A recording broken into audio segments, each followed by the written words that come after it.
Hello everyone. बेटा आज हम अपना हिंदी ग्रामर का क्रिया टॉपिक करने वाले हैं।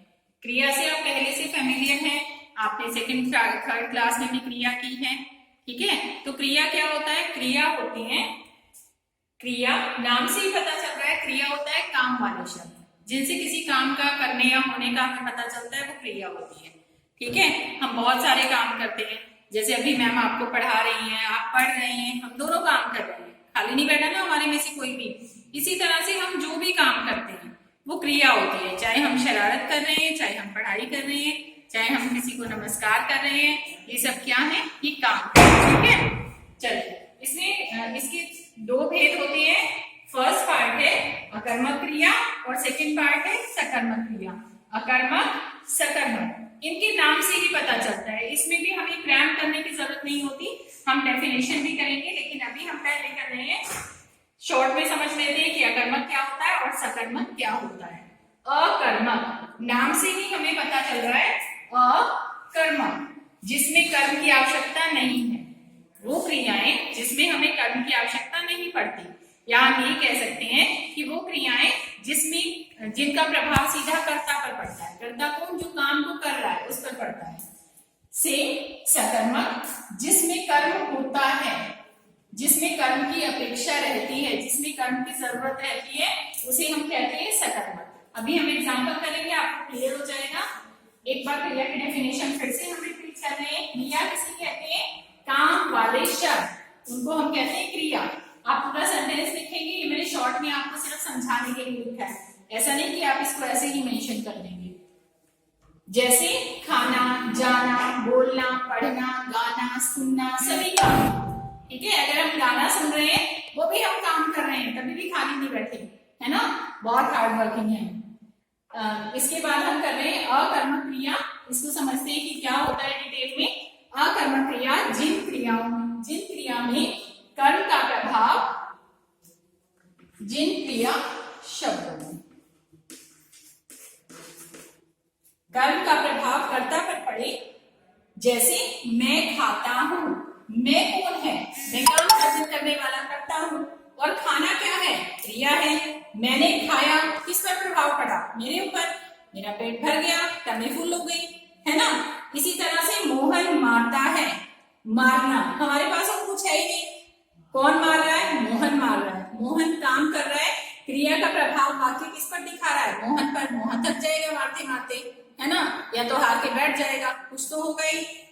अब है सकर्मक क्रिया। सकर्मक क्रिया होती है जिसमें क्रिया का प्रभाव सीधे कर्ता पर न पड़कर कर्म पर पड़ता है। कर्ता तो यहाँ भी होता है, कर्ता तो यहाँ भी था और कर्ता तो यहाँ भी है, लेकिन सीधे कर्ता पर प्रभाव नहीं पड़ता, बल्कि बीच में कर्म भी आता है। अब कर्म क्या होता है? हम कारक करते हैं, कर्ता ने कर्म को, अगर हमारे पास को विभक्ति नहीं लगी हुई है तो हम उसको वैसे ही एडजस्ट करके देखते हैं तुक्का मारने के लिए। अगर आपको समझ है कि कारक क्या होता है, आपको नहीं पता चल रहा कि कारक क्या है, तो हम एडजस्ट करके देखते हैं कि ये को किसके साथ जुड़ रहा है यहाँ पर।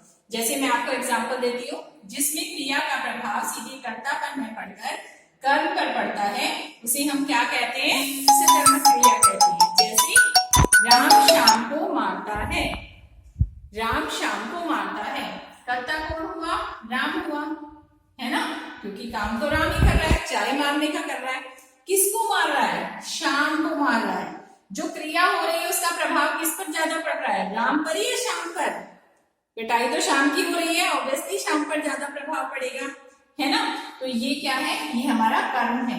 कर्म के साथ हमेशा को विभक्ति का प्रयोग किया जाता है। कई बार ये स्पष्ट होता है, कई बार ये छुपा हुआ होता है, मतलब वाक्य में लिखा नहीं होता।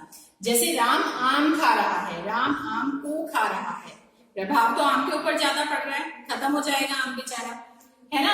अब ये हुए हमारे क्रिया के मुख्य रूप, अकर्मक क्रिया और सकर्मक क्रिया। अब हमारी तीन क्रियाएं और भी हैं, संयुक्त क्रिया, प्रेरणार्थक क्रिया। आपके सिलेबस में ये दो क्रियाएं हैं बेटा, संयुक्त और प्रेरणार्थक। संयुक्त क्रिया कौन सी होती है? जब हम एक साथ दो काम करते हैं।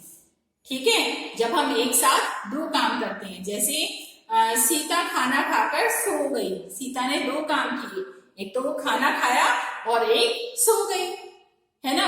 मोहन नहाकर स्कूल चला गया, दो काम किए मोहन ने, नहाया भी है और स्कूल भी चला गया। ये हुई संयुक्त क्रिया, जब एक काम दो काम एक साथ खत्म हुए। अब है प्रेरणार्थक क्रिया। प्रेरणार्थक क्रिया होती है जब हम किसी को कोई काम करने के लिए प्रेरणा देते हैं। जब हम किसी को कोई काम करने के लिए प्रेरणा देते हैं तो वो क्या होती है, वो प्रेरणार्थक क्रिया होती है। जैसे अध्यापिका बच्चों से पाठ पढ़वा रही हैं, बच्चे अपने आप नहीं पढ़ रहे, पढ़वा रही हैं, है ना। मैंने मोहन से गाना गवाया, ठीक है, मोहन ने अपने आप नहीं गाया, हमने जबरदस्ती की कि मोहन तुम्हारी आवाज बहुत अच्छी है, गाकर सुनाओ, है ना। इसी तरह से प्रेरणार्थक क्रिया वही हुई जो प्रेरणा देकर कोई काम करवाया जाता है, उसे प्रेरणार्थक क्रिया कहते हैं। एक क्रिया और है बेटा, ये हम अभी मैं आपको एक्सप्लेन नहीं करूंगी, ये अभी आपके सिलेबस में नहीं है। इसका नाम होता है नाम धातु क्रिया। ये सिर्फ मैं आपको इसलिए बता रही हूँ ताकि आपको पता हो कि एक और क्रिया भी होती है।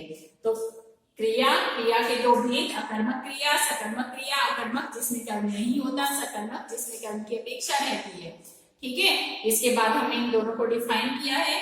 संयुक्त क्रिया जिसमें दो क्रियाएं एक साथ होती हैं।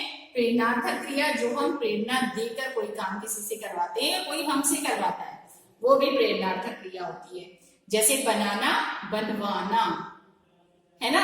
माँ हलवा बना रही है, अपने आप बना रही है अपनी मर्जी से, और मैंने माँ से हलवा बनवाया, मैंने माँ को बोला, मैंने माँ को प्रेरणा दी कि माँ बनाओ मुझे भूख लगी है ना। तो वो है प्रेरणार्थक क्रिया। एक नाम धातु क्रिया है जिसको हम नेक्स्ट सेशन में करेंगे। चलिए, थैंक यू बेटा, आई होप आप सबको टॉपिक क्लियर हो गया होगा। Okay, thank you everyone.